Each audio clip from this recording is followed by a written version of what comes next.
Nice to finally chat to you, Mark. Yeah, likewise. Thank you so much for this opportunity. I'm really excited and grateful. Tell me a bit about yourself then. I know a few little bits from your website that you're a psychotherapist and very interested in nonduality and sort of integrating that with psychedelics. How did you get to combining those three things then? Right. Yeah. So my name is Mark Drummond Davis. And that website is nondualpsychedelicintegration.com. I've started a private practice for psychotherapy and coaching that I call Nondual Psychedelic Integration. I'm interested in working with clients who are interested in any of those keywords, whether singly or in combination. So maybe they're starting microdosing, maybe they've just had a recent journey experience, or they're preparing to do an ayahuasca retreat or something like that. And so they're looking for pre and post journey support and meaning making. I see myself as less of a spiritual teacher than as more of a psychotherapeutic guide for folks who are having psychological or emotional difficulties along the path of their practice. So that could be discouragement, that could be spiritual bypassing the path of non-dual awakening with psychedelics along the way. And there is as a support and guide and to talk through feelings or experiences that are coming up. Yeah, I've been interested in mental health for a long time. I guess most of my practice has been in the Zen tradition, particularly the Korean Kwanum school of Zen. The question that I started my practice with was, how can I be happy, or how can I sort of alleviate the suffering I'm experiencing, which is ultimately kind of a self-help question, more of a psychological question, right? Once I realized I was more or less a happy person, that no longer became an interesting subject of inquiry. It became sort of what is the nature of reality? What is this? And I felt this impulse to go deeper. And that was also around the time that I began investigating psychedelics as well. Just finally having these really deep and profound experiential tastes of things that maybe I had just sampled in the tiniest way over years of meditating, experiences of compassion, of connectedness, of non-dual kind of phenomenology. And that's when it really all started to come together for me in terms of this being, kind of the culmination of where I want to be going personally and professionally, and what I want to do in the world is just continue to move along this path. Of course, using that provisionally, because we know it's not really a path. We're already here, but we don't necessarily see it so clearly. And then just wanting to assist others along that path as best I can. And like I said, I see my role as, first and foremost, I'm a psychotherapist by training, so that's more my role. There are lots of folks out there who would have transmission from a teacher, or who would describe themselves as enlightened or some kind of guru, and that's certainly not where I see myself. I see myself working perhaps in tandem with someone like that to support someone when they're going through, sort of psychological or emotional difficulties along the path. That really resonates a lot with me. I did a lot of meditations, was interested in various different spiritual traditions. Combining that with psychedelics seems like a great match. Having that first person subjective experience where yourself disappears and the ego is completely gone. This thing that you've been identifying with for so long. And there's just no doubt left as to sort of the non-dual nature of things. And it's just, you're just left there going, oh my God, what is this? You just realize you are everything, but there also is nothing. It's kind of it's a difficult one to explain, isn't it? And sort of talk about. But of course. Yeah. Similar to you, did a lot of meditation and was kind of looking for that kind of experience in a way. And obviously it's not all about experiences, is it? But I think they can be extremely helpful. Yeah. So having someone like you would have been incredibly helpful a few years back, integrating the two. I think that's a great thing to be doing. I think, in my own personal psychedelic work, I've mostly worked with psilocybin, with LSD, and then with 5-MeO DMT. And I think the cross-pollination of psychedelics with meditation is so powerful for many reasons. I think it seems like the neurobiology research that's coming out more and more, I'm particularly thinking of Robin Carhart Harris's work, which is looking a lot at this default mode network in the brain, right? So it seems that the separate self, the ego, this autobiographical self, seems to be manifest in this particular part of the brain. And for folks who are struggling a lot with trauma, with depression, OCD, anxiety, it seems to be very overactive. And my understanding is, Judson Brewer, for example, is a researcher who's been taking folks into his lab and doing mindfulness practices, and they can actually watch in real time this default mode network activity diminish. And similarly, Robin Carhart Harris is seeing a similar diminishment analogous with a psychedelic experience. And so to me, that points to there is some kind of then intersection in terms of what's happening in the brain between the psychedelic experience and the meditation experience. And I think that's subjectively reflected in this feeling of the diminishment or perhaps even temporary kind of erasure of the ego. And then it seems like the channels within the brain are then sort of like temporarily rerouted into other places when the default mode network is offline. And so you get this sort of bursts of creativity and connection, and also just a feeling of deep interconnectedness.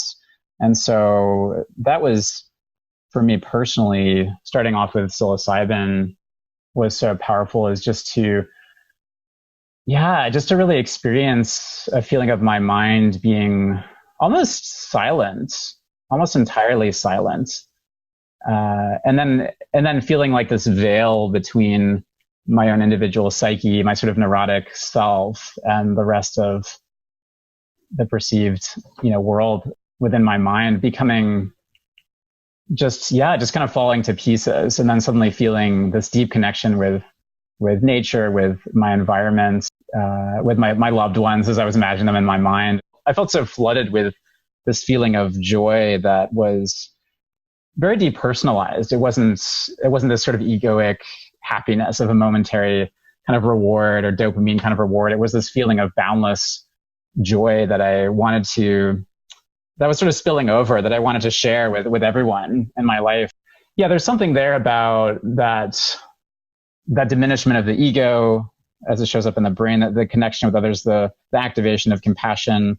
And it seems very interesting that so many folks, I think in particular on the plant medicines, it seems, particular people report this ayahuasca and psilocybin, that there's a very deep feeling of connection with nature and the natural world, which I find really fascinating, especially given our current, climate crisis. I think a lot of folks are talking about awakening through plant medicines as a potential means of, reducing this dominator kind of instinct that we have, or a habit of mind to control and to dominate, and actually surrendering just to sort of the mystery of nature. And I do feel very excited and optimistic about the healing potential, not only for individuals, but for communities and for our world as a whole. Yeah, I totally agree. Yeah. Ego's kind of taking control, and it feels like it's a separate, closed off thing in an alien world, and it needs to sort of overcome its environment somehow. I think what I find so valuable, like you said, with psychedelics, is that just is seen as complete nonsense. There's no separation between me and that tree. It's all seen as the same. We are of the same source, the same nature. Exactly. Yeah. You're afraid of the world, and the sense of alienation, because you don't recognize that you and the world are one singularity. And I think that, the ego seems to be dominated by control behaviorally, I think out of fear, because the quote unquote world in this dualistic frame is perceived as threatening, as unsafe, as separate, as alienated, and therefore needing to be controlled. Right. And so when that veil or that boundary between self and other is seen as illusory, there's no longer any need for control. There's just surrender, and embracing of everything as it is. The ego is not something to be gotten rid of or some kind of mistake. It's functional. It's just a functional fiction that needs to be seen as a fiction. Yeah, it's a sort of an important evolutionary process, I guess, isn't it, in a way? Right. A lot of this is to do with self-deconstruction, isn't it, really? I find slowly sort of taking apart And where I see psychedelics coming in is that you're directly blown apart, showing that, you know, the ego is illusory. It's a process. I'm not what I thought I was. Yes, yes. And of course, as we know, it's all about set and setting. I think particularly set in this case, because I think, for so many folks, that experience of dissolution could be extremely horrifying or disorienting. People, it's interesting how depersonalization and derealization are, diagnostic and statistical manual symptoms of mental illness, right? But then within a spiritual context, we see that actually as a sign of awakening, right? If it's properly contextualized, and if it's properly integrated, right? Because you can sort of become too attached to emptiness. So how do you sort of hold this middle path of realizing that everything is empty or everything is virtual? The ego is a fiction, and also continue to have ego strengths as they are defined, traditionally within psychotherapy, to be able to function in the world. And so, I think that's where therapy as a auxiliary to spiritual teaching is so important. Because there are so many ways to engage in spiritual bypassing or just to become stuck. I think people can become stuck for years. I was stuck for years. I think psychedelics made me realize how stuck I was without even realizing it, because I was in a certain tunnel and I couldn't see anything else. Yeah. And I like how you talked about deconstruction. It makes me think of one of my favorite spiritual teachers or non-dualist teachers is this guy, Michael Taft. I don't know if you're familiar at all with his work, but he has this really excellent podcast called Deconstructing Yourself. And that's a big theme that he emphasizes through Vipassana practice and through non-dual meditation practices. And he talks a lot pretty openly about his own LSD usage as an opener and as something he's experimented with along the path of his practice. And something he talks about, which really resonated with me as I distinguish in my own personal experience between psilocybin and LSD, is how he talks about how the plant medicines seem to have more of a mood to them that isn't so present in LSD. Particularly, he talks about this feeling of sort of glowing connection, or this sort of warmth. And sort of, painting LSD more of as sort of a neutral opener that's really, really just deeply dependent on set and setting. And that's been consistent with my experience also. And I think that's very interesting to bring into this conversation in terms of how the ego can be distracting or obscuring of glimpsing non-duality. Because I think as I compare my experiences on LSD and psilocybin, I think where I can get stuck with psilocybin is that it feels so amazing, and it feels so wondrous that there's a possibility of becoming attached to that feeling as being a glimpse of non-duality, as opposed to really making contact with non-dual awareness as not being associated with any particular mood, right? Just being the space in which everything is arising, any mood. And I think one of my most interesting experiences on LSD, this is so funny in retrospect, is so I've never tell a client to do this, but I sort of accidentally, I was preparing to do an LSD trip and I took it in the morning, and then about an hour after I took it, I realized that I was getting sick. I think I had sort of had a very stressful week, and, the weather was changing, and all of a sudden it hit me, oh my God, I'm about to have several hours on LSD while getting sick. And in many ways there were so many sensations that were coming up, emotional feelings of regret, of misery, why did I do this? This was just a mistake. This is inappropriate, set and setting, et cetera, et cetera.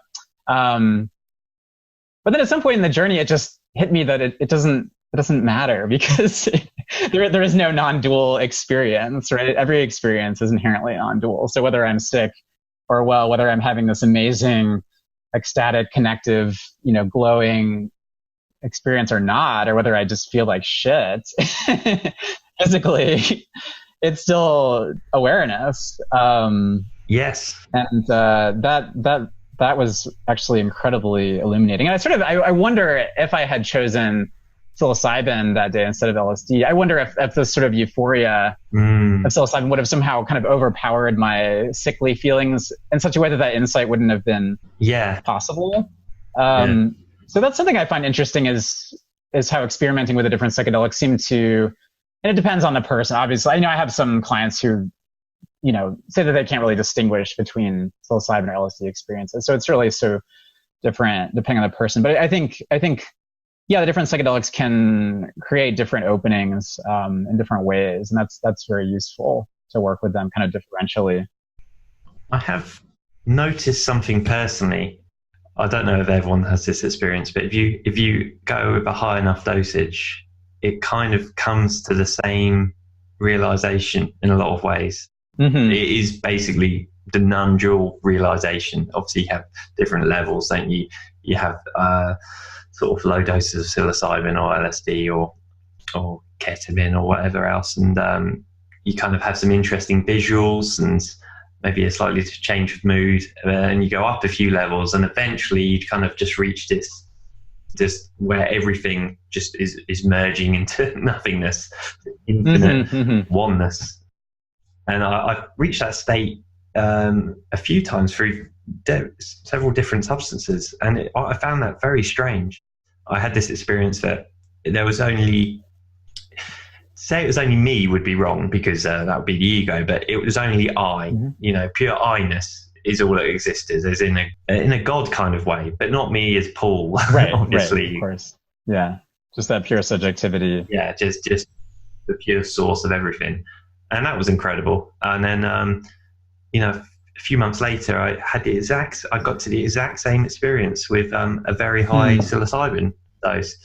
So it depends how deep you're willing to go, I guess. Yes. I mean, but that's my personal experience. I can't speak for other people, but there's sort of, it depends whether you want sort of a fun, interesting, lots of visuals, or do you really want just to go straight to the source of it all? For sure. Yeah, maybe all roads lead to the same place. If the intention is there and the willingness to surrender. Yeah. Yeah. Exactly. Yeah. I think intention and willingness to completely, that was something that it sort of almost showed me into the experience, was just surrender. Don't fight it whatsoever, because every time I tried to fight it or grip hold of it in any kind of way, you could feel the ego kind of trying to work its way in. And it would dramatically change the experience. It would almost be like it was almost like an entity saying, you're not ready for this. Yes, yeah. You surrender completely, you kind of melt into it. And I think that's quite an important thing. There's no fighting necessary. Nothing bad's going to happen. You just completely melt into it. Yeah, 5-MeO is just the most complete, utter annihilation of your whatever you think your world is. It is completely blown away in a matter of seconds. It's really astonishingly powerful and overpowering and quick. It's sometimes touted as kind of the ultimate entheogen. I feel like it is one of the most fascinating and powerful entheogens out there, certainly that I've ever experienced. It feels somehow in an order of magnitude beyond, for me, LSD or psilocybin. Is as if a wormhole appears and you're just transported into hyperspace. Yeah. And wow, it's just a completely different dimension. And one thing I'll say as sort of a disclaimer is I think that I know it's possible for folks to get 5-MeO off the dark web and so forth. But it really is so powerful, and it's completely incapacitating physiologically. To the extent that there have been some deaths reported of people, misusing it by doing it in a hot tub or something like that, which is obviously a terrible idea. And so you really want to do it with a guide, with somebody that you really trust, because you have no idea. I mean, not only will you be completely unconscious, and in a sense, I mean, you're having this experience, but your body is, sort of anesthetized in a sense. And also, your body can also have these incredible, powerful energetic releases that are very unpredictable. There's all sorts of just very ecstatic, wild releases of energy that show up in the body. And so if you're not in a very safe, kind of soundproofed space where you have a lot of support, ideally from multiple people, then you're really taking a huge gamble. What happens is it doesn't make any sense. It's just beyond anything. And so your ego is trying to marshal whatever strategy it can to contain it, to make sense of it, to explain it, to describe it, to control it, to assure yourself that it's all going to be okay. I mean, it is kind of like a complete ego death, because depending on your level of resistance and I think preparation, spiritual preparation, if you're not ready to die, then it can be a battle, I think. When you surrender, then it kind of goes into, I guess, what I would call sort of this instant immersion into just pure, disembodied, infinite, hyperspatial awareness. And when you're in that state, I mean, I feel like I had this utter, unshakable confidence that it was the absolute everything. It was the sort of absolute human, or I guess you could say transhuman or meta-human experience. It just felt beyond the beyond. Like I just knew in my bones, which weren't even there because they were dissolved, right? But I knew that there was nothing higher or greater or more infinite than that. And what Nisargadatta would probably call that, wouldn't he? Just that. Yeah, just absolutely that. And without any narrative, it doesn't really even feel appropriate to try to create any kind of emotional label for it, because it wasn't in that 5-MeO state. There's no body, because your body is completely dissolved, and there's no concept. So emotions can't even be said to really exist. It's just, the experience of absolutely pure subjectivity. Just, the I am. Yeah. Without anything else. The ultimate subject. Ultimate subject, yes. And that's what's so bizarre about it, is that even though everything is gone, you're still there. Someone is there, even though there's nothing that I've ever associated with me present in this space, if you can even call it a space. But I am still definitely, unmistakably here. No narrative, just pure presence, isn't it? I found it so obvious as well in that state. Like, oh, how did I forget this? Almost, if there were any thoughts present, could be said to be present, the thoughts would be something like, oh, how did I? Of course. Yes, there's this kind of almost embarrassing duh kind of moment. Yeah, that's what is that? Yeah.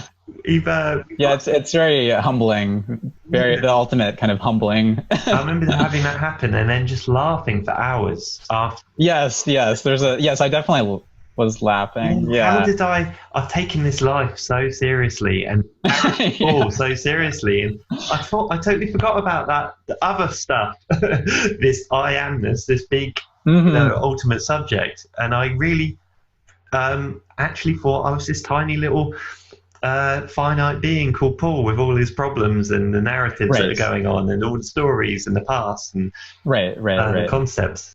It's almost like we've purposely put ourselves through some sort of amnesia to experience human existence or just existing in a way. It's wanting to experience being different subjects from different points of view. I mean, this is all theory stuff, of course, but it's fun to think about afterwards. Right. Yeah. I don't know. It's almost like it's almost like you reincarnate back into yourself, because you kind of enter this pure space of consciousness, but then you become embodied again, almost like being kind of reborn, because the trip only lasts in total, maybe 20 to 40 minutes. And so you start to come off of it, and it's in that sort of middle phase that you're no longer in that pure kind of hyperspace. Almost like the reversal of self-inquiry, isn't it? You can slowly start to see consciousness identifying with the body. Pure, what could be said to be pure consciousness, identifying with the body and the ego, slowly in reverse. Which obviously we work on, obviously in different traditions, you're working on undoing that, aren't you? Sort of getting to the core, what's left after you deconstruct everything. But you can see that happening in reverse, like as you say, like it would be to be a baby, gradually over time, identifying as a self in a world this is me, this is my body, etc., etc. Yeah, for sure. And I think that process, in terms of integration of the experience afterwards, it almost like a video game being loaded slowly into, seeing the avatar emerge into this virtual kind of realm. You can never look at it the same way again. Reality becomes virtual reality, which is so fascinating and so deliciously weird. It's got more of a, like, not to be taken too seriously kind of feel about it. It's some sort of game, it feels like.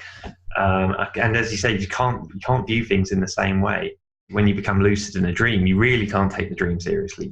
I think this is where it's important to have someone like you and anyone else who works on the integration, having a guide to help integrate it, or if you know enough, integrating yourself. Because you could lose the plot a little bit, couldn't you?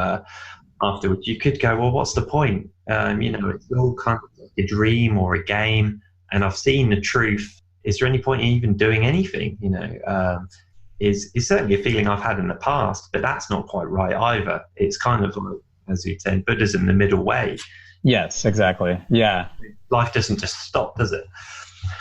Right. Yeah. No, I think that's so important. I'm glad that you brought that up, and I was thinking about that as well. Yeah, the healing from that becomes just recontextualizing once again that even the thought, oh, none of this means anything, or this is pointless, or this is all a dream. That sort of nihilistic thinking is in and of itself a value, a thought that is also appearing in awareness. It gets back to that classic, Rumi poem about the mind as a guest house, right? So how can all the characters be there? Even the nihilist character. Okay, maybe the nihilist shows up. That's okay. There can be room for that person too. That's it. It's not about getting rid of these characters, is it? It's about seeing them clearly for what they really are. I think, you can hold them lightly, watch them with sort of a childlike interest, I guess. And the ego really wants to know, what is this all about? And when you've had some of these states in psychedelics or through lots of meditation, you go, right, yeah, I've got it. And that's not it, though, because anything you can put in a box or label and describe isn't it. It's another sort of imagination of an idea, a thought, isn't it? Another appearance in awareness. And in that state you're referring to, in the 5-MeO state or similar experiences, there isn't a thought of, oh, this is it. It's kind of you sort of melting into it. You're not thinking, I can grab hold of this as my own. You are it. You don't own it.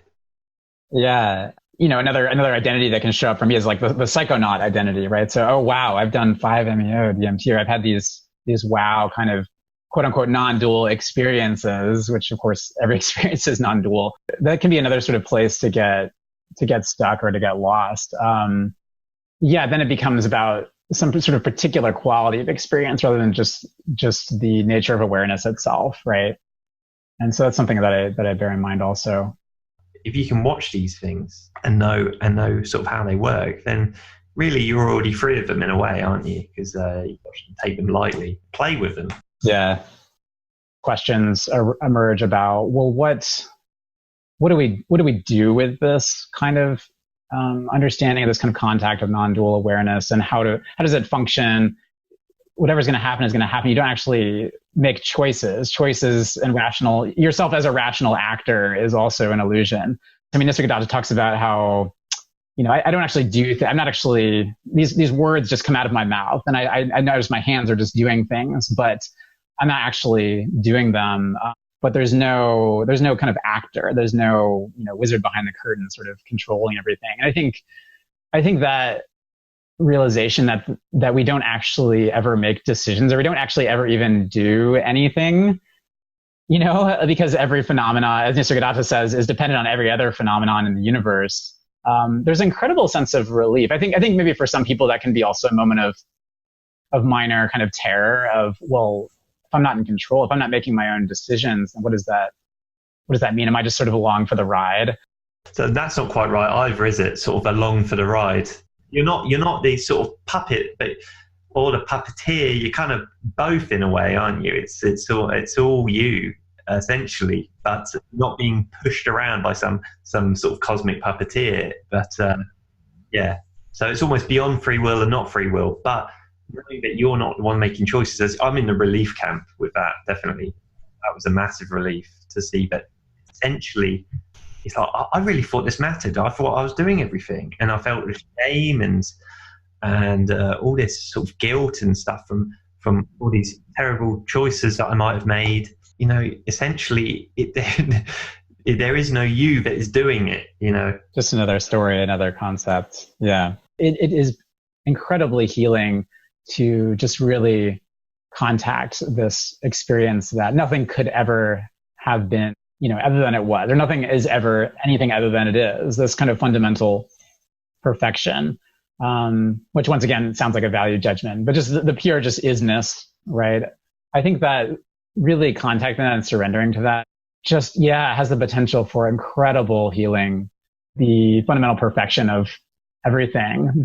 And it just brings this new context that is transpersonal and just deeply, deeply healing those kind of traumas.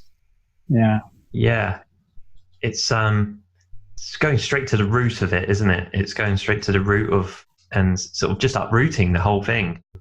Because the direct experience, before concepts or thinking, or before the brain ties it all together with sort of memories and stories about what you're seeing, there is just that direct experience. Yeah, it's like returning to infant, or at least what we imagine infant consciousness to be like, where everything is new, everything is fresh. The universe is being refreshed, you know, constantly with each frame of experience. And consciousness is just completely new. The universe is being reborn every moment. Yeah. Going back to that infant state, but you also have carried with you how to function in the world as an adult. Yes. And that's the integration, right? Yeah, exactly. Yeah. You know, we seem to want to chase better experiences, feeling happier, getting rid of any discomfort and uncomfortable emotions, and just have this perpetual sort of happy state. That's what's appearing. It's life appearing, and without any judgment. These are just literally just energy flowing through you, aren't they? Life has allowed these things in already, so you haven't, although you think you might have a choice, pushing them away, you don't really. That's just creating more suffering, isn't it?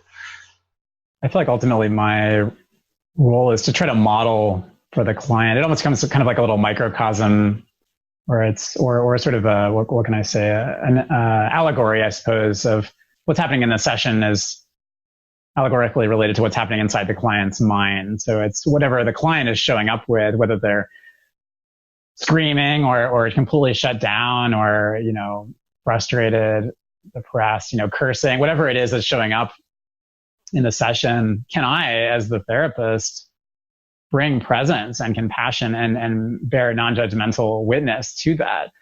And if I can do that, then my hope is that the client can then take away that experience and then internalize it. And then, of course, that ties in with, as we start talking about meditation, as they start practicing meditation, or if they're integrating psychedelic experiences, it all is very deeply thematically interlaced of just holding space and just being present for what is, right? Without interference, without resistance. Because it's of course the resistance and the effort to resist and to control that perpetuates the ego. Because if there's resistance, there's a resistor there. If there's no resistance, there's no one resisting. And so it's just allowed to be free, right? And then anxiety may be there, but it's free to just do its thing. Yeah. What's interesting is when it's free like that, it tends to calm down by itself. It tends to move much more quickly. Yeah. When emotions are allowed to be free, they have their full somatic, you know, sensory, psychological sort of expression, because you've allowed it to be free. You're not holding on to it. You're not resisting it. You're not judging yourself for it. You're not shaming yourself for having the anger. It's just allowed to be there. And then it's there. And it doesn't hang around as long, because that's not its nature. You know, it's just like a wild animal. It's just moving on to its next thing. It's good to, it's sort of important knowing it's not your anger as well, is it? It's just the anger of life in a way, not judging it whatsoever, and it's over with. It's, you know, it's no need for it to become an issue. Exactly. Yeah. So I think that is where the beauty of integration comes in. So it's like, how do you maintain the traditional psychological ego strengths and also be able to completely drop the ego, and also even when you are engaging in egoic activity, sort of have this fundamental background kind of confidence that the ego is just fictional. And that to me is sort of the ultimate integration, is how to function effectively and ethically, and while staying in touch with non-duality and not getting stuck in some kind of sense of superiority or nihilism, etc.